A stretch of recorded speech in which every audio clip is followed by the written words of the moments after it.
Hello hi friends, today వచ్చేసి నేను చూపించేది కాజు టొమాటో కర్రీ. కాజు టొమాటో కర్రీ అనగానే ఓన్లీ రోటీసే అనుకుంటారు కదా. బట్ ఇప్పుడు నేను చూపించే స్టైల్లో చేసుకోండి. రైస్లో కూడా మంచి టేస్ట్గా అనేది ఉంటుంది. సో ఇప్పుడు కావాల్సిన ఇంగ్రీడియంట్స్ తయారు చేసుకునే విధానం నేను మీకు చూపించేస్తాను, చూసేయండి. ఫస్ట్గా వచ్చేసి ఒక కప్పు జీడిపప్పును తీసుకుని వాటర్లో వేసి ఒక 2 గంటల సేపు నానబెట్టుకోండి. ఉల్లిపాయ, టమాటో, పచ్చిమిర్చి తీసుకోండి. ఉల్లిపాయని ముక్కలుగా చేసుకొని మిక్సర్ జార్లో వేసుకొని ఇలా పేస్ట్ లాగా చేసుకోండి. అలానే టొమాటో ముక్కల్ని కూడా పేస్ట్గా చేసుకోండి. ఆ తర్వాత స్టవ్ ఆన్ చేసుకొని పాన్ పెట్టుకుని ఆయిల్ అనేది సరిపడ వేసుకుని ఆయిల్ని హీట్ అవ్వనివ్వండి. ఆయిల్ హీట్ అయిన తర్వాత ఆనియన్ పేస్ట్ ఏదైతే ఉంచుకున్నామో ఆ పేస్ట్ని వేసేయండి. ఇలా ఆనియన్ పేస్ట్ని మనం వేయించుకునేటప్పుడు మరీ ఎక్కువ హై ఫ్లేమ్లో పెట్టుకోకండి, మాడిపోతే బాగోదన్నమాట. కొంచెం లైట్ గోల్డెన్ బ్రౌన్ కలర్ వస్తే చాలు. పచ్చిమిర్చి కూడా వేసుకోండి, ఇలా వేగనివ్వండి. ఆ తర్వాత ఫ్రెష్గా నూరుకున్న అల్లం వెల్లుల్లి పేస్ట్ ఇప్పుడు మనం పచ్చివాసన పోయే వరకు కూడా లో ఫ్లేమ్లోనే ఉంచి వేయించుకోండి, ఎందుకంటే ఉల్లిపాయ ముక్కలు బ్లాక్గా అయిపోతాయి అన్నమాట, అందుకని. తర్వాత టమాటో పేస్ట్ని కూడా వేసుకోండి.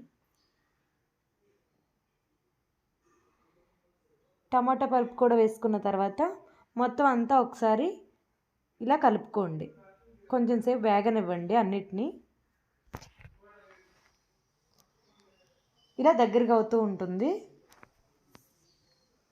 ఇలా మనకి దగ్గరికి అయిన తర్వాత ఒక 1 టీ స్పూన్ వరకు సాల్ట్, 1 టీ స్పూన్ పసుపు, ఇలా అంతా గరిటెతో కలుపుకుంటూ దగ్గర పడిన తర్వాత ధనియాల పౌడర్ కొద్దిగా,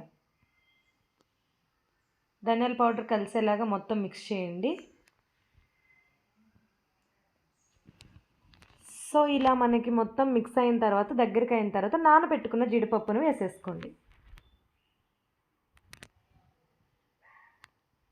సో నానబెట్టుకున్న జీడిపప్పులు వేసుకున్నాం కదా, మొత్తం అంతా కలిసేలాగా కొంచెం సేపు ఇలా వేయించండి.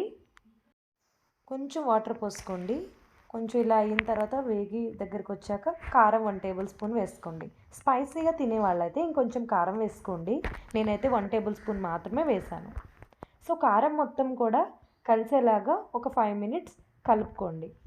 కలుపుకున్న తర్వాత ఒక 250 ml వాటర్ అయితే తీసుకొని ఆ 250 ml వాటర్ పోసేయండి. సో ఇలా ఇంకా వాటర్ పోసుకున్న తర్వాత ఒకసారి గరిటెతో మొత్తం ఒకసారి కదుపుకొని ఆ తర్వాత మూత పెట్టేసి ఒక 20 మినిట్స్ అలా వదిలేయండి.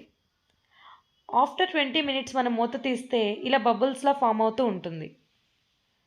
సో మొత్తం అంతా కర్రీ అనేది మనకి లాస్ట్గా దగ్గరికి అనేది ఇలా వచ్చేస్తుంది. ఇలా వచ్చిన తర్వాత గరం మసాలా పౌడర్ కొద్దిగా వేసుకోండి.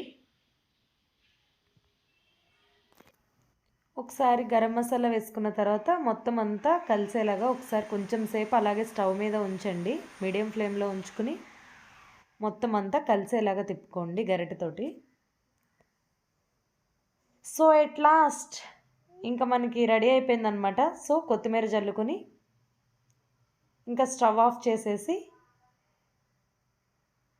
కొత్తిమీర వేసుకొని ఇలా కలుపుకోండి. కలిపి ఇంకా పక్కకు తీసేసుకోండి బౌల్లోకి. అంతేనండి, చాలా ఈజీగా అయిపోతుంది ఈ కాజు టమాటా కర్రీ. పిల్లలకు కూడా పెట్టచ్చు, ఇష్టంగా కూడా తింటారు.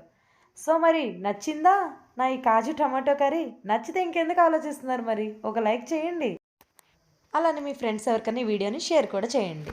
ఫ్రెండ్స్, నా వీడియోస్ని చూడడమే కాదండి, సబ్స్క్రైబ్ కూడా చేసుకోండి. కింద రెడ్ కలర్లో సబ్స్క్రైబ్ బటన్ ఉంటుంది, దాన్ని మీరు సబ్స్క్రైబ్ చేసుకుని పక్కనున్న బెల్ ఐకాన్ ట్యాప్ చేసుకుంటే నేను చేసే ప్రతి వీడియో మీకు నోటిఫికేషన్ రూపంలో తప్పకుండా వస్తాయి. Bye friends, see you in the next vlog. Take care.